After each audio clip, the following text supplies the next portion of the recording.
Zekthara pressed her long fingers against the viewing port as their ship moved through Earth's atmosphere.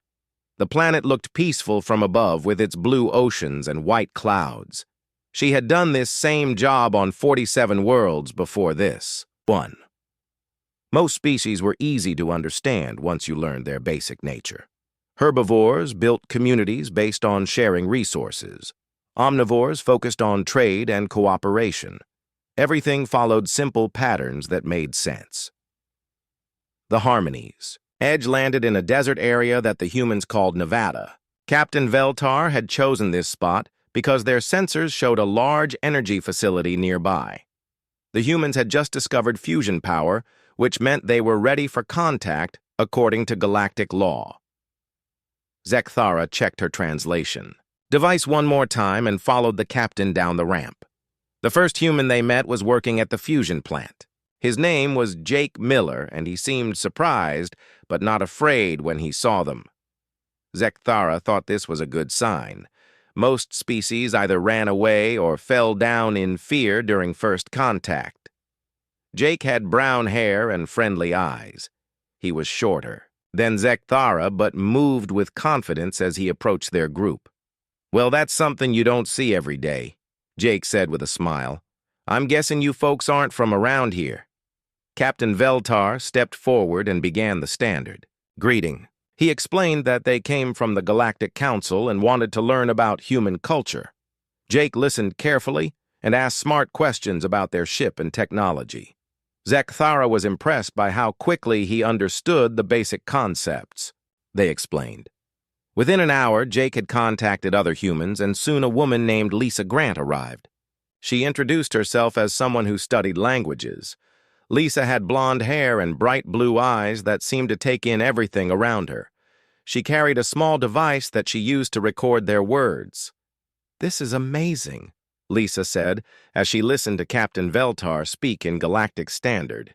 "The grammar structure is completely different from any Earth language, but I can already see patterns forming." Zekthara watched Lisa work with fascination. Most species took days or weeks to begin understanding Galactic Standard, but Lisa was already forming simple sentences after just 2 hours of listening.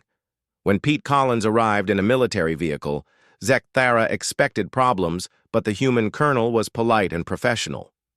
"My job is to make sure everyone stays safe," Pete explained. "Both your people and mine. We've been hoping someone would show up eventually, but we wanted to be ready when it happened." The humans set up a meeting area with tables and chairs. They brought food and drinks to share, even though they knew the aliens might not be able to eat human food. Zekthara found this behavior interesting.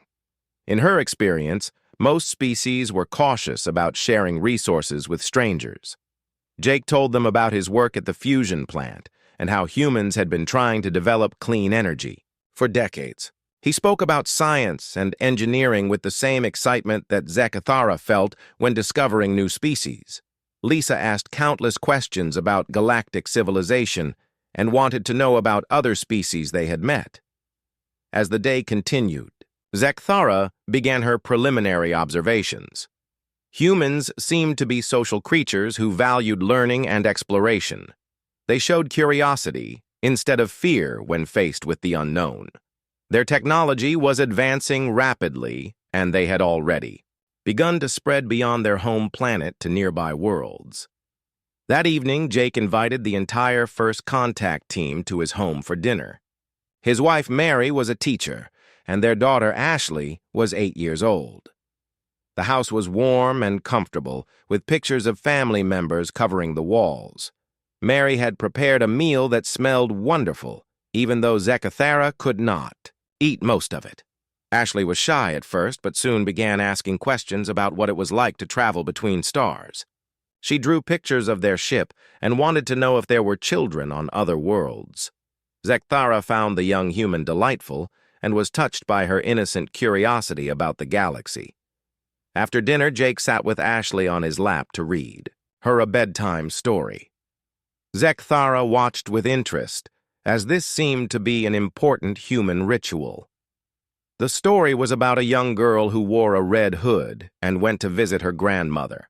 As Jake read, Zechithara began to feel uncomfortable. In the story, a wolf had eaten the grandmother and disguised itself to trick the girl. The wolf wanted to eat the child, too. A hunter arrived and cut open the wolf's stomach to save both the grandmother and the girl. Then they filled the wolf's belly with stones and threw it in a river to drown. Ashley listened to this tale with complete calm and even smiled at the parts about violence. When the story ended, she hugged her father and went to bed, without seeming disturbed by what she had heard. Zechithara sat in stunned silence as the other humans continued their conversation, as if nothing unusual had happened. Later that night, as they returned to their ship, Zechithara could not stop thinking about the story. Why would humans tell their children tales about creatures that wanted to eat them? Why did they include such graphic violence in entertainment meant for the young? On her world, stories for children were about cooperation and sharing and growing together in harmony. Captain Veltar seemed pleased with how the first day had gone. The humans appeared friendly and intelligent and eager to learn about galactic civilization. He began planning the next phase of their cultural study. But Zechithara lay awake in her quarters wondering what kind of species created bedtime stories about predators and death. Something about the humans felt different from other species she had studied, but she could not identify what it was. They seemed kind and welcoming, but there was something underneath their friendliness that made her feel uneasy. She told herself it was just the stress of a new assignment, but deep down, she knew something was not quite right. 6 months had passed since first contact, and Zechithara found herself working closely with a human scientist named Amy Chen. Amy was a specialist in something called evolutionary biology, which studied how species changed over time. Zechithara thought this would help her understand human development and culture better. Amy had dark hair and wore glasses that made her eyes look larger. She spoke with passion about her work and seemed excited to share human knowledge with someone from another world. They met in Amy's laboratory, which was filled with bones and models of ancient creatures. To understand humans, you have to understand where we came from, Amy explained as she showed Zechithara a display of skulls. These are our ancestors going back millions of years. See how the teeth changed over time? How the eye sockets moved? To the front of the head? Zechithara studied the skulls with growing unease. The oldest ones had small teeth and eyes on the sides of their heads, like most herbivores she knew. But as Amy moved through time, the skulls changed dramatically. The teeth became sharper and the eyes moved forward. The jaw muscles grew larger and the skulls became more robust. Forward-facing eyes are for depth perception, Amy continued cheerfully. You need that when you're tracking prey through tall grass or jumping from tree to tree to catch your dinner. The sharp teeth are for tearing meat and crushing bones to get to the marrow inside. Zechithara felt her stomach turn as she realized what Amy was telling her. Humans had evolved from hunters. Not just hunters, but persistence hunters who could track prey across vast distances until the animal collapsed from exhaustion. Amy showed her videos of modern humans running marathons and explained how their bodies were designed for endless pursuit. We can run farther than almost any other animal on Earth, Amy said proudly. Our ancestors would follow herds for days and days until the animals were too tired to run anymore. Then we would move in for the kill. The word kill came out of Amy's mouth so casually that Zechithara almost missed it. But then she realized that this brilliant kind woman had just described systematic hunting and murder as if it was a wonderful achievement. Amy seemed completely unaware that she was describing behavior that would horrify most galactic species. Later that week, Zechithara met with Marcus Thompson, who taught human history at a local university. Marcus was an older man with gray hair and gentle eyes who loved to tell stories about the past. Zechithara hoped that learning about human civilization would help her understand their peaceful nature better. Marcus showed her maps and pictures as he described great human battles throughout history. He spoke about strategies and tactics with the same enthusiasm that other species used to discuss art or music. His eyes lit up as he described how human armies had moved across continents, conquering other groups and expanding their territory. The Battle of Waterloo was fascinating from a tactical perspective, Marcus explained as he pointed to a detailed map. Napoleon positioned his forces here, but Wellington had the high ground advantage.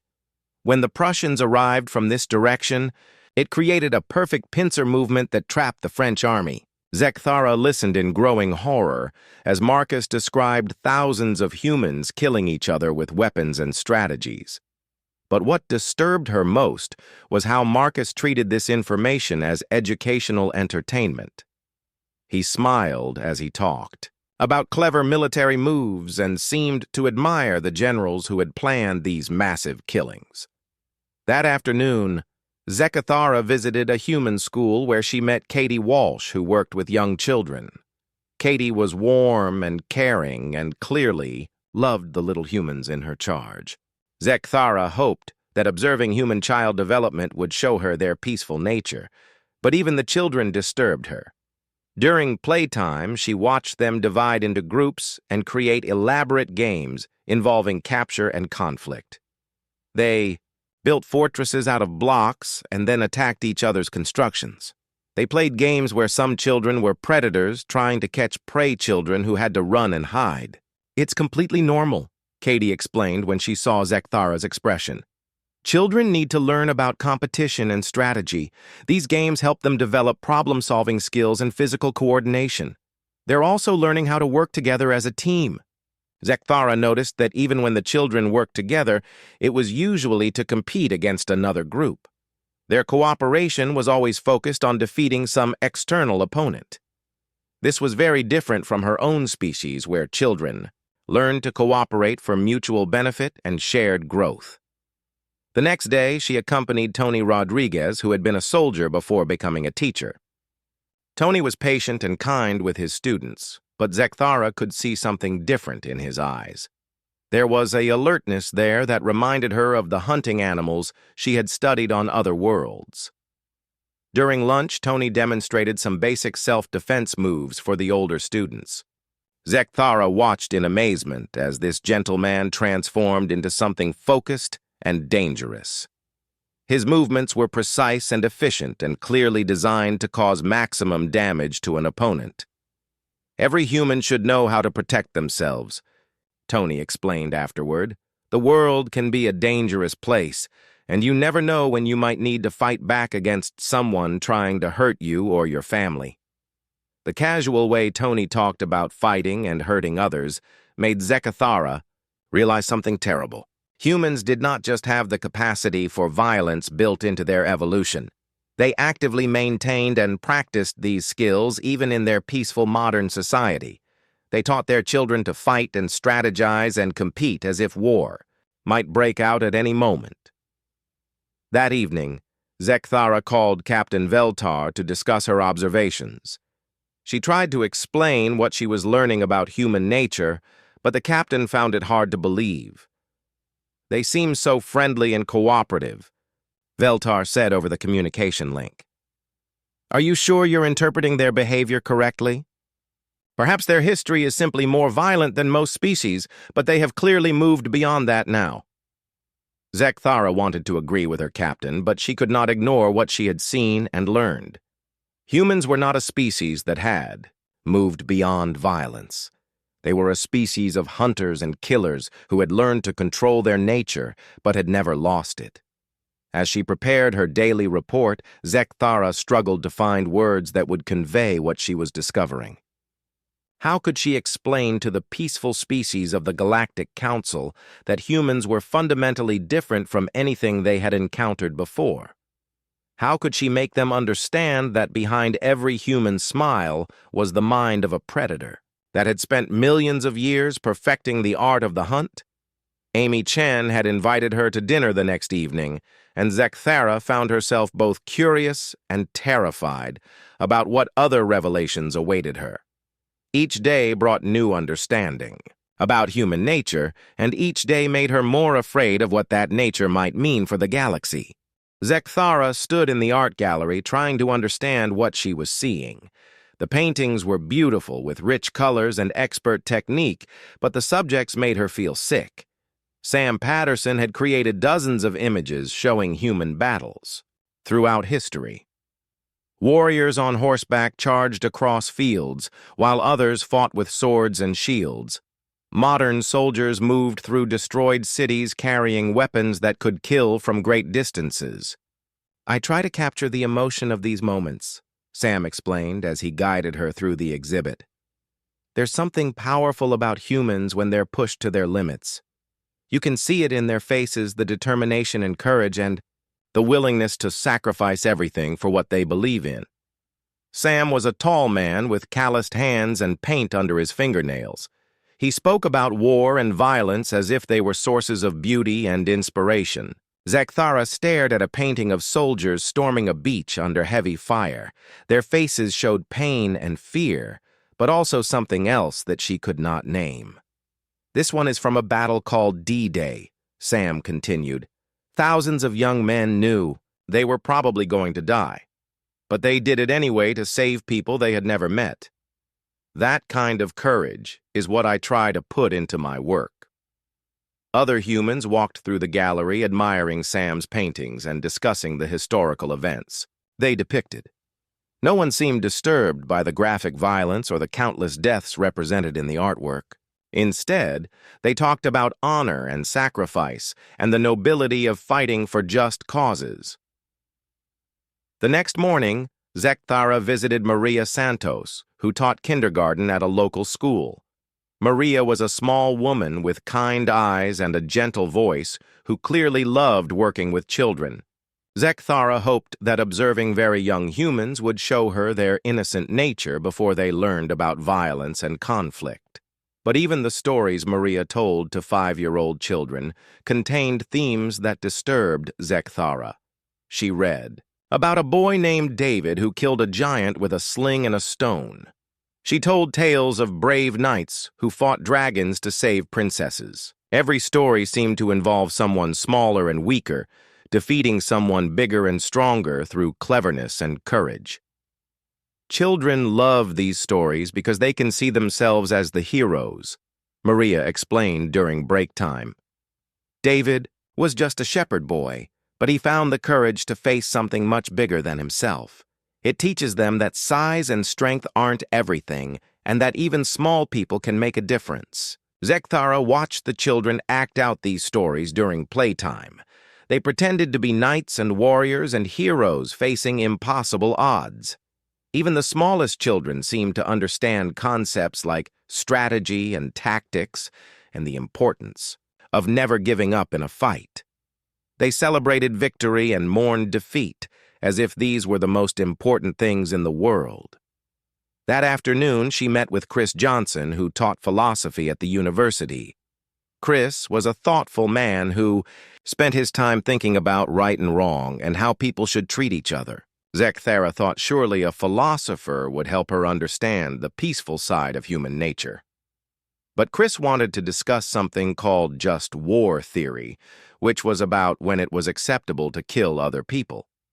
He explained complex rules about protecting innocent civilians and using only necessary force and fighting only for good reasons. He talked about the morality of violence as if it was a normal part of life that needed to be carefully managed.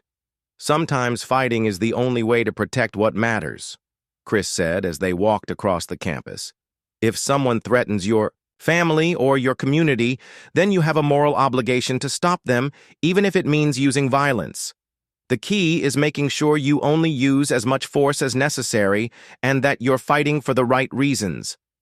Zekthara tried to imagine her own people developing such detailed theories about when killing was acceptable. The very idea seemed impossible because her species had never needed to think about such things. They resolved conflicts through discussion and compromise and mutual understanding. Violence was not even considered as an option. Later that week, she accompanied Alex Turner, who worked as a paramedic responding to medical emergencies. Alex was brave and compassionate and dedicated to saving lives. Zekthara thought this would show her the caring side of human nature that focused on helping rather than hurting. But even Alex's job involved running toward danger that other creatures would flee from. He told stories of entering burning buildings, and driving through dangerous storms and going into areas where criminals were shooting at each other. Alex seemed to think this was normal behavior and could not understand why Zekthara found it remarkable.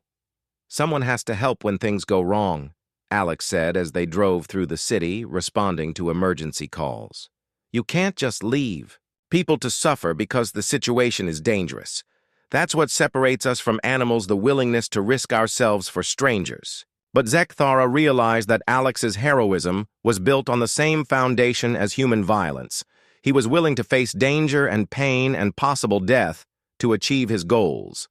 The only difference was that his goals involved saving rather than killing. The basic willingness to fight against overwhelming odds was exactly the same. She met Nicole Davis at a school function where parents were watching their children perform in a play. Nicole was a mother of 3 who worked part-time as a nurse. She seemed like a normal, peaceful human who focused on caring for her family and helping sick people get better. But when another parent made a comment about one of Nicole's children, being slow to learn, Nicole's entire demeanor changed. Her voice became cold and her eyes became hard, and Zekthara could suddenly see the predator that lived beneath the surface of this caring mother.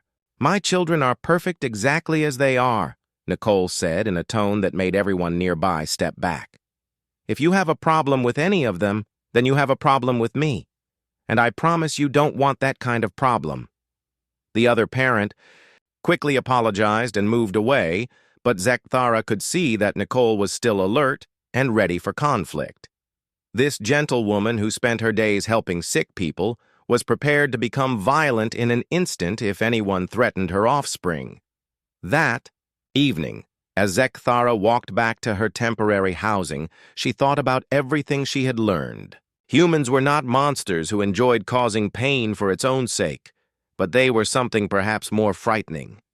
They were predators who had learned to channel their hunting instincts toward purposes they considered noble and good. They fought to protect the weak and defeated enemies they saw as evil and sacrificed themselves for causes they believed were just. But underneath all their morality and philosophy was the same basic drive that had made their ancestors successful hunters. They were willing to kill and die and face any amount of pain to achieve their goals. Zekthara finally understood why. The children's stories about heroes defeating monsters were so important to human culture. They were not just entertainment or moral instruction. They were training manuals that taught young humans how to think like warriors while still believing they were the good ones in every conflict. As she reached her quarters, Zekthara realized that she was no longer just studying an alien species. She was trying to understand creatures whose entire civilization was built around the idea that violence could be beautiful and noble and necessary. The implications of that realization kept her awake long into the night.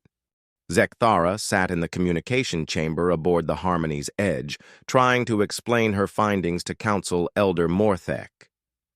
The elderly Zenthari looked confused and disturbed as she described human nature and culture.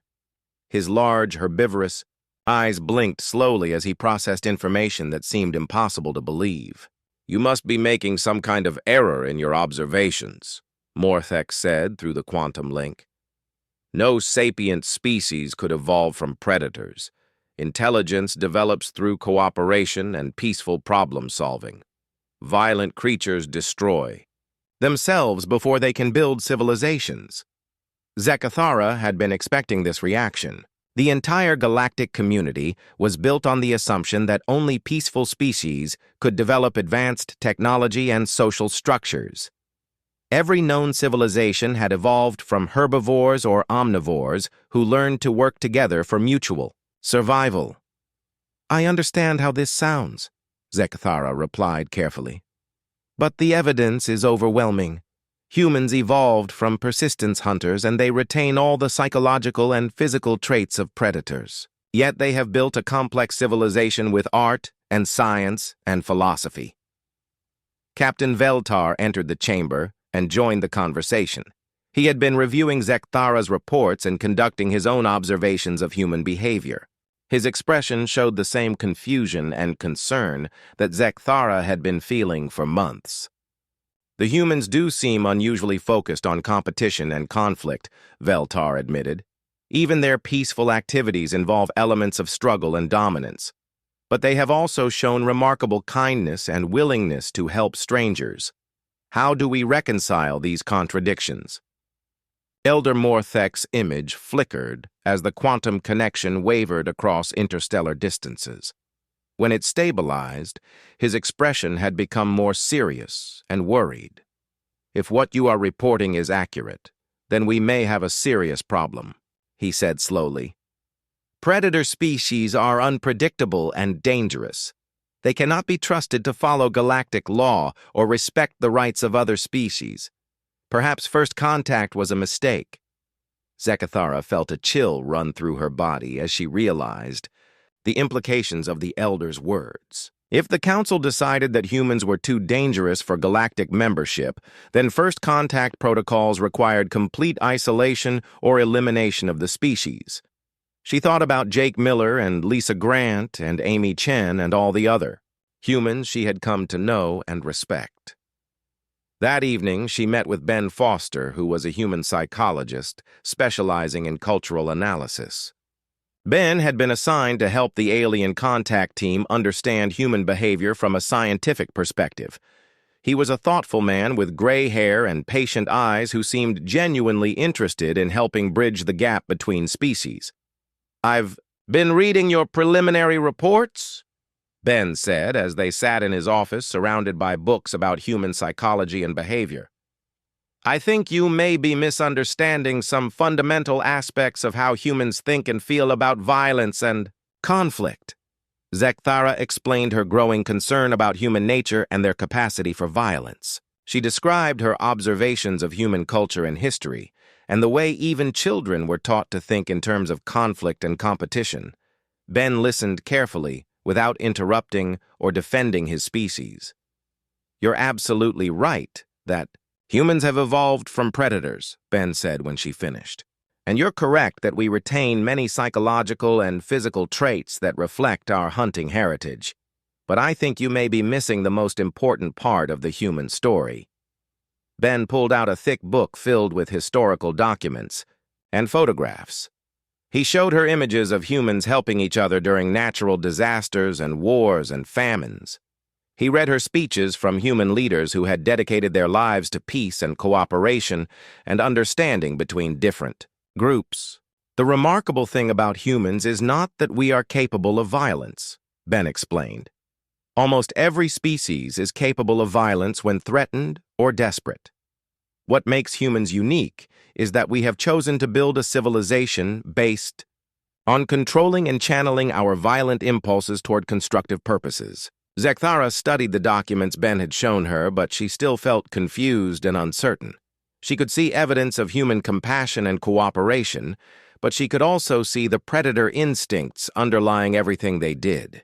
Even their acts of kindness seemed to involve some element of competition or dominance. The next week, she met with Captain Lucy Martinez, who commanded a human military unit stationed near the contact site. Lucy was a professional soldier who had spent her career preparing for war, but who clearly hoped never to fight in one.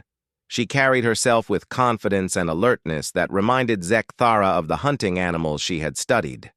"I know our military traditions probably seem frightening to someone from a peaceful species," Lucy said as they toured the base where human soldiers trained for combat.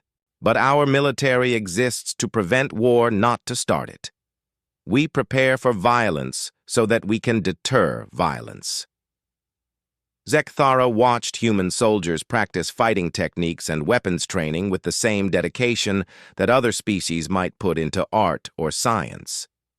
These humans spent their lives learning how to kill and destroy, but they called themselves peacekeepers and seemed genuinely committed to protecting innocent people.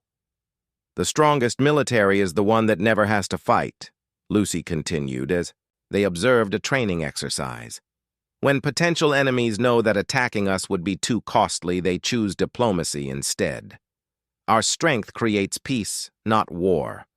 Later that month, Zekthara attended a lecture by Kevin Brown, who taught philosophy and ethics at the local university. Kevin was exploring questions about the nature of good and evil and whether violent actions could ever be morally justified.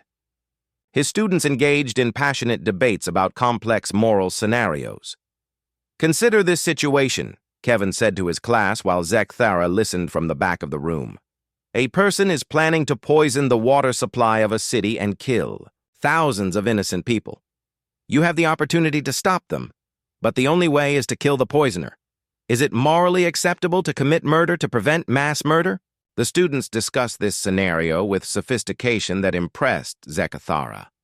They considered the rights of the potential poisoner and the responsibilities of someone who could prevent a massacre. They talked about the difference between killing in self-defense and killing to protect others. They debated whether the number of lives saved justified taking one life. What disturbed Zekthara was not that humans discussed these scenarios, but that they had developed such complex moral frameworks around violence and killing. Her own species had never needed to think about such questions because they had never faced situations where violence seemed like a reasonable option. That weekend, she visited Ashley Miller, who was now a young adult studying medicine at the university.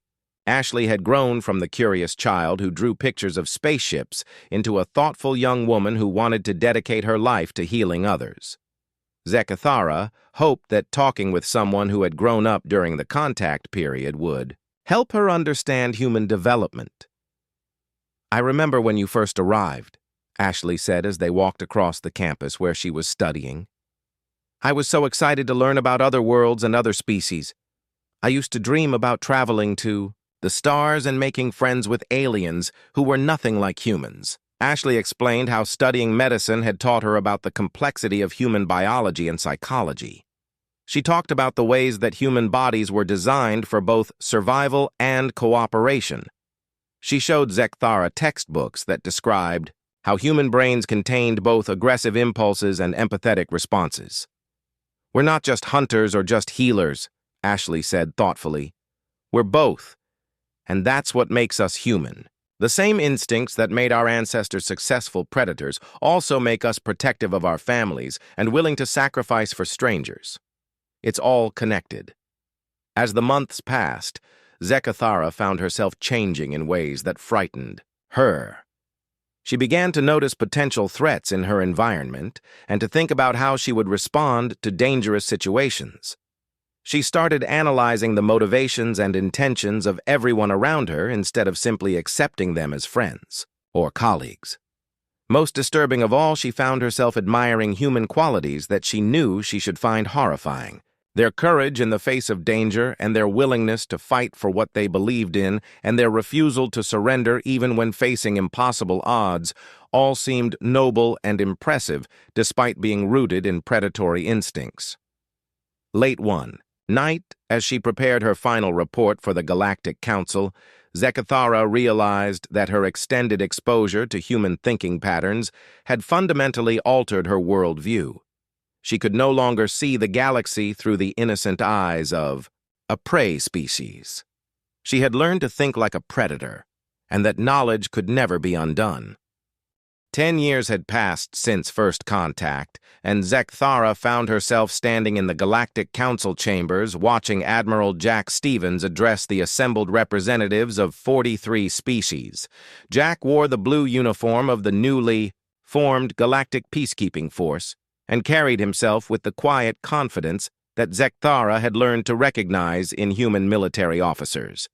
The Council had granted humans provisional membership after years of debate and careful observation. Many species remained uncomfortable with the idea of including predators in galactic civilization, but the humans had proven themselves valuable allies during several crisis situations. They had a unique ability to understand and respond to threats that other species could not even recognize.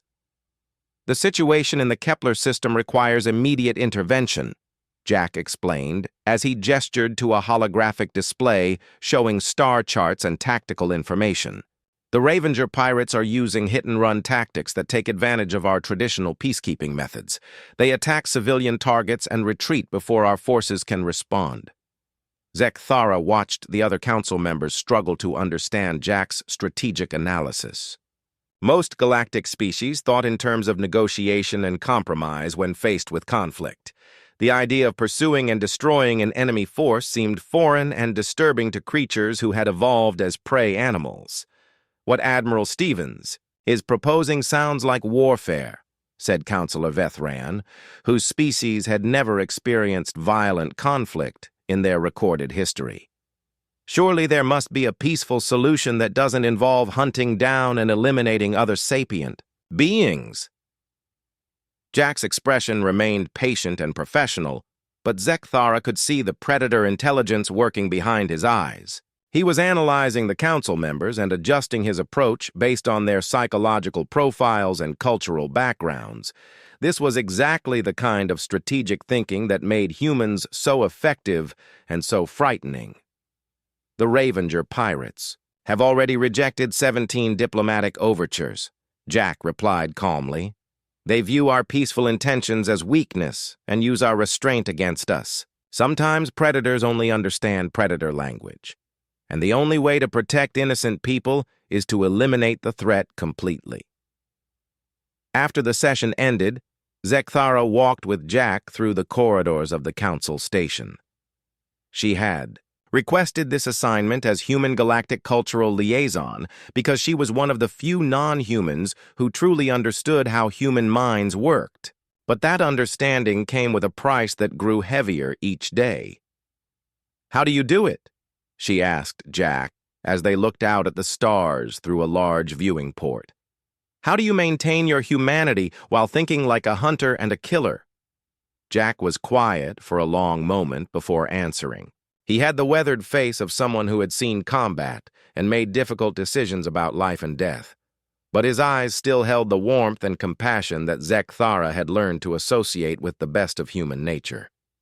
"Every day I have to choose who I want to be," Jack said finally. "The instincts are always there, the urge to dominate and control and eliminate threats. But being human means choosing to be more than just a predator. It means using our hunting skills to protect instead of to prey." That evening, Zekthara attended a cultural exchange program where human children were learning about different galactic species. She watched a human teacher named Rachel Murphy work with young students from 12 different worlds. Rachel had studied xenopsychology and understood how to communicate with species that had very different thought patterns and social structures. "Remember that not every species thinks the way humans do," Rachel explained to her mixed class of human and alien children. "What seems obvious to you might be confusing or frightening to someone from another world. We have to learn to see things from their perspective and find ways to work together despite our differences." Zekthara observed how the human children adapted their behavior when interacting with young aliens from prey species. They instinctively modified their body language and vocal tones to seem less threatening. Even as children, they understood concepts like intimidation and dominance and consciously chose to suppress those behaviors. The alien children seemed fascinated by their human classmates, but also slightly nervous around them. There was something in human movements and expressions that triggered deep evolutionary fears in prey species, even when the humans were trying to be friendly and welcoming. Later that week, Zekthara met with Tyler Wilson, who worked as a diplomatic liaison between humans and other galactic species. Tyler had spent years learning to bridge the cultural gap between predator and prey mentalities. His job was to translate not just languages, but entire ways of thinking about the world. The hardest part is helping other species understand that humans are not just barely controlled monsters, Tyler explained, as they reviewed reports from various diplomatic missions. We have to prove over and over again that we can be trusted with power and that we use our strength to protect rather than to prey. Tyler showed her statistics about human involvement in galactic peacekeeping operations. Humans had volunteered for the most dangerous missions and suffered higher casualty rates than any other species. They seemed drawn to situations where their predator skills could be used for protective purposes.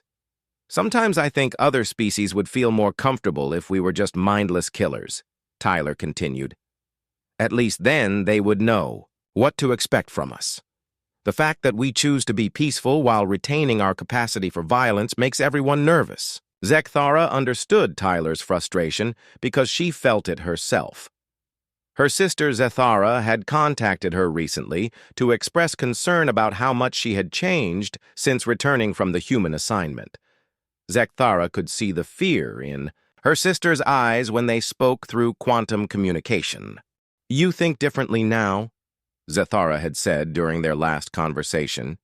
"You see threats everywhere and you analyze everyone's motivations as if they might be enemies. What did the humans do to you?" Zekthara had tried to explain that humans had not done anything to her, they had simply shown her a different way of seeing the universe. Once you understood how predators thought, you could never go back to the innocent worldview of a prey species. The knowledge changed you permanently and irreversibly. She attended a speech by President Ellen Harper, who was addressing the Galactic Council about humanity's role in the growing interstellar community.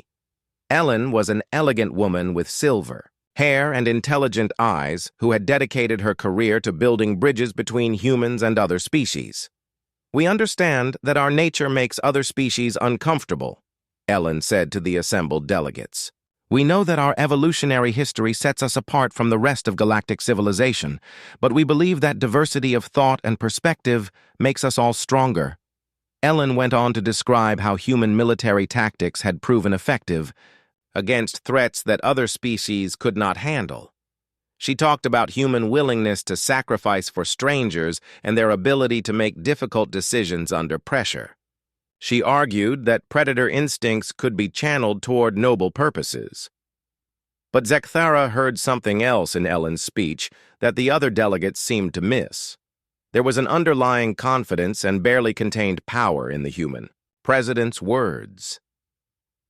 Ellen was not just asking for acceptance. She was quietly demonstrating why humans deserved respect and possibly fear. As the years passed, Zekthara found herself becoming more isolated from her own species while growing closer to human colleagues who understood the burden of predator consciousness. She could no longer relate to beings who had never experienced the weight of making life and death decisions or the responsibility of using violence to protect the innocent. She often thought about Ashley Miller, who had become a skilled surgeon, saving lives with the same precision and focus that her ancestors had used to take lives. Ashley represented everything beautiful and terrifying about human nature, the ability to transform hunting instincts into healing skills. Late one night, as Zekthara worked alone in her office, preparing reports about human integration into galactic society, she realized that she had become something that no longer fit into either world. She was not human, but she could no longer think like a pure prey species. She was trapped between two evolutionary paths with no way back to innocence. She watched through her window as human children played in a park below her building. Their games involved elements of strategy and competition that would disturb most galactic species. But Zekthara had learned to see the beauty in their play, the way they pushed themselves to be better and stronger and more clever than before. The children laughed and ran and tackled each other with joyful abandon, but underneath their play was the ancient dance of predator training. They were learning to hunt and fight and dominate while believing they were just having fun. It was the most human thing imaginable, and it no longer frightened her the way it once had. As she finished her final report, Zekthara wrote the words that would haunt her for the rest of her life. Humans were not monsters who had learned to be good. They were predators who had chosen to build something greater than their nature. And that choice, repeated every day by every human, was the most terrifying and beautiful thing in the galaxy. She turned off her computer and prepared for another sleepless night, knowing that she would spend the rest of her life caught between two worlds, understanding both but belonging to neither.